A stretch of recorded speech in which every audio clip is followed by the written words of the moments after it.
If ye would feel the pulse of humankind, Duncan McCallum's Scottish grandfather once declared, just look to a busy harbour.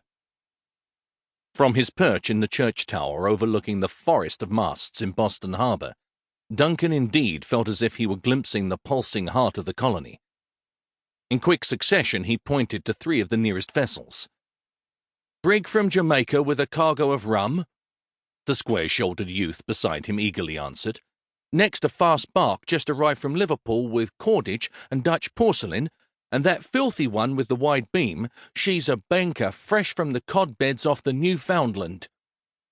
Henry Knox was slow of body, but his mind was more agile than that of any 18-year-old Duncan had ever known, and he enthusiastically embraced Duncan's lessons about the architecture of visiting ships and the unique nature of each of the ports they called home.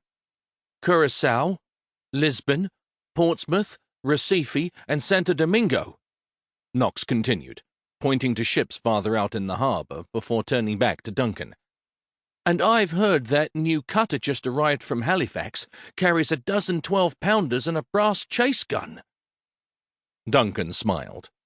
The youth was obsessed with all things military, and on the nights when they climbed the higher steeple of the Old North Church to watch the stars, he often begged Duncan to describe his experiences in the last war with the French.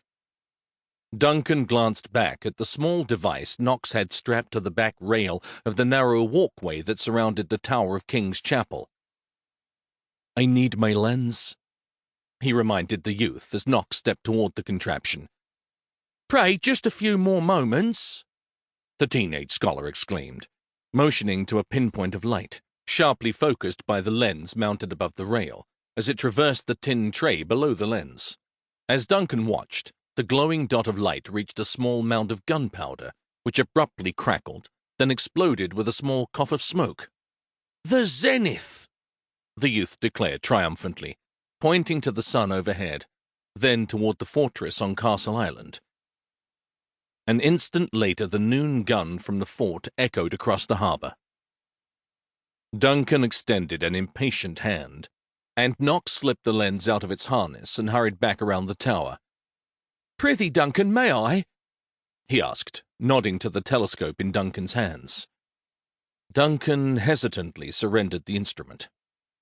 Knox quickly reinserted the lens into the telescope and screwed the end cap back in place, then shook his long brown hair from his face to better examine the leather-bound tube in his hands, pausing over the inscription on the brass plate that adorned it. "With gratitude for services nobly performed, your servant, John Hancock," Knox read, and looked up wide-eyed. "They say Mr. Hancock will soon be the richest merchant in all of New England," the youth declared, then furrowed his brow as he read the inscription again and looked up with a mischievous grin. "It's like what a general would present to his favourite spy," he suggested. "Did you purloin a letter from the king's boudoir?" Duncan cocked his head a moment, wondering if Knox had indeed pierced one of the many secrets he kept with Hancock. "Nothing so romantic, Henry," he explained. "The master of his trading sloop bound for Bermuda had a seizure the day before sailing. I was able to fill in." Something icy touched his heart as he spoke, and he turned toward the harbour to avoid further questions. The price he had paid for making the 7-week voyage out of American waters had been almost too painful to bear.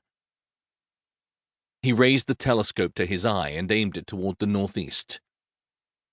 "You said that burning ship went down past Shirley Point?" he asked the youth.